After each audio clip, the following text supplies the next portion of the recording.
Hello, my name is Christina Ard, and today my presentation will be over Native American cultural misappropriation in American music. So Native Americans have been misrepresented for over a century through movies, history, art, and music. Non-Native artists will pull information from these cultures without fully doing research on them or fully acknowledging what's being represented by these cultures and what they actually mean.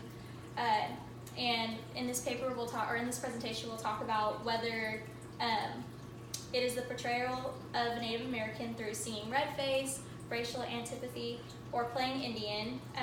There is a wild cultural misconception that is portrayed to non-natives that most still believe today. So the Indian was a very hated stock character when it came to the Cowboys and Indian movement back in the 1950s and 1960s when it was really popular in Hollywood. And racial antipathy is the strong dislike of a certain race, and so this was portrayed in the Cowboys and Indian era. And these stereotypes even became the basis for stock characterization used in singing red face, which is what we will talk about next.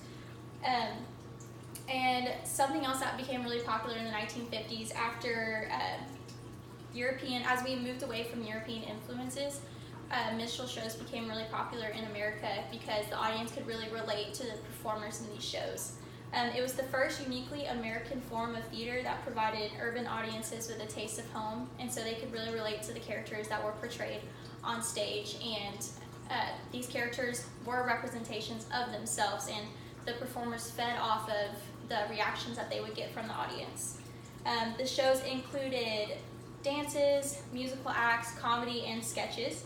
And a really popular one was blackface minstrelsy, which was founded by Thomas Dartmouth Daddy Rice was his name, and he is known as the founder and was the first to originate what is known as blackface. And during this time, Northerners were becoming curious about African American culture, and the black characters became more prevalent in shows because it gave this certain population, the white population, a safe, unthreatening, and mostly imaginary environment to look more into the African American culture. This was a time when racism was really big, and we were coming to terms with slavery, and a lot of stuff was going on with racism during this time.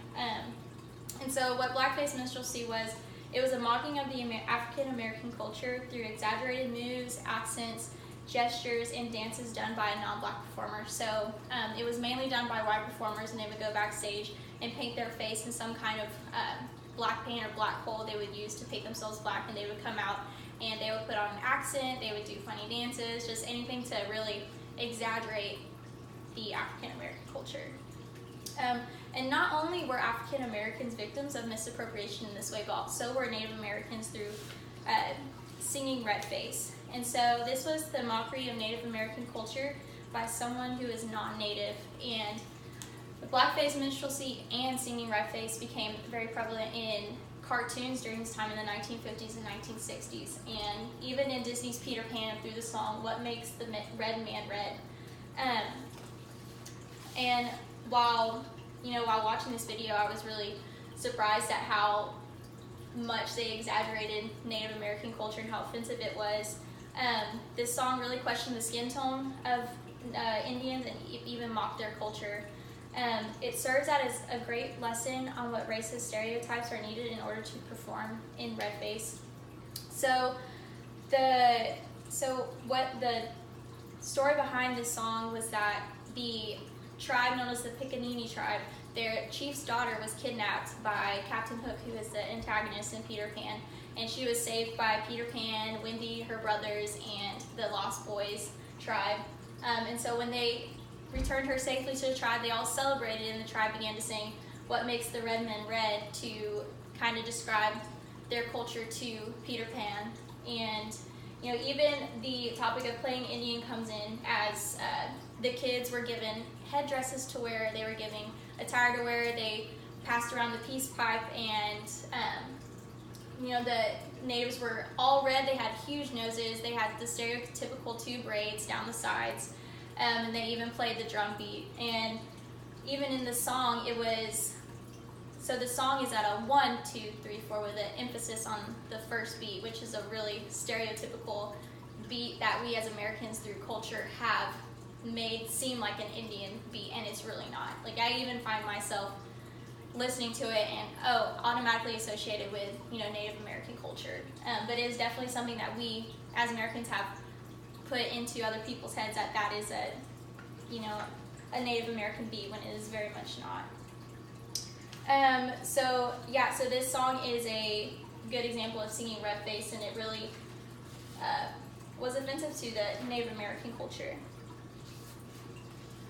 So something else we'll talk about is cultural misappropriation. Now, this is defined as the intentional theft of tangible or intangible cultural commodities by an outsider with the intent to be used for economic gain or to intentionally create a stereotype. And a good example of this is the tomahawk chop that's used by the Florida State University. And so what they do is they do like a chopping movement with their arm, and and again, the same stereotypical beat was used during the song, and they do kind of like a stereotypical Native American yell during this song, and it's so basically it's the people are playing, acting like, and singing like the savage Indian warrior using their tomahawk chop to go into war. And fans will even wear headdresses, which is another form of misappropriation in Native American culture. So this tomahawk chop utilizes a racist stereotype that comes from a period of extreme racial antipathy and is still being used today by the team. And so cultural confusion is something we'll talk about next. So many American opinions on Native American culture is what is portrayed through popular culture, and it's what we see in movies and what we see in arts that is portrayed by non-natives. And this was something really evident in the documentary we watched called Real Engine by Neil Diamond. And he went to the camp called Camp Naminigay, which keeps the tradition of the Hollywood savage or noble savage alive. And here is one of the camp counselors who was asked to lead one of the tribes. They call them the Sioux tribe. And when they interviewed him, they asked him what he knew about the Native American culture, and he said he had only seen about 2 or 3 movies, and he thought that he had a good representation of what the Native American culture was. And I don't know, I got offensive of that, because what are the odds that he's even met a Native American person and he thinks that he has a good portrayal of the culture? And he's just very confused about what Native American culture is, and it's not portrayed correctly through movies. So I thought that was a really good example of that. And here is a picture of boys that are in war paint. They have their hair all spiked up, no shirts, bandanas, just what they see is Native American culture through movies. And it is very much confusion on of the history of Native Americans and the culture. And so something that we have done to try to make up for that is we use idolized sympathy, and it's to make up for the misappropriation of Native American culture.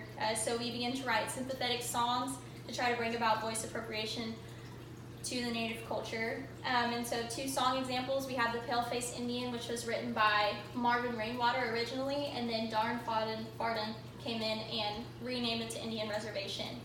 And so the original Paleface Indian talked more about the assimilation process of the Cherokee Nation. And then Don Farden came in and talked about the post-assimilation of the Cherokee Nation. And so in the original Paleface Indian, Marvin Rainwater was an actual Cherokee Nation. He actually had the heritage. And the way that he portrayed the song and even the music, most Native Americans found to be comical and didn't really represent, Native American culture. And the way that he also performed it, it seemed to be more on a singing red face tone, and people put it in that category, and he didn't represent the Cherokee Nation well. And so when Don Farden came in and renamed it Indian Reservation and talked more about post-assimilation of the Cherokee Nation, he came in and changed the lyrics to seem more Hollywood Indian, because Native Americans are portrayed as they don't have very good grammar, they don't have these connecting words, and so he changed the lyrics, "We built big houses by the score, so we won't need our teepees anymore," which is a full, sense that makes sense to big built houses by the score, won't need teepees anymore. And so he even played off of that to make himself seem more like a Hollywood Indian and make himself a non-native performer sound like the stereotypical native that you see in movies. So in conclusion, Native American cultural misappropriation is evident everywhere in America. It's in our history, you can see it in our movies, our art, our music. And I really hope that we as Americans begin to appreciate Native culture by thinking more about our actions and their effects and what they really reflect. And I hope that I can start to make a change in that too after this course, after what I've learned. And here's our works cited. All right, thank you.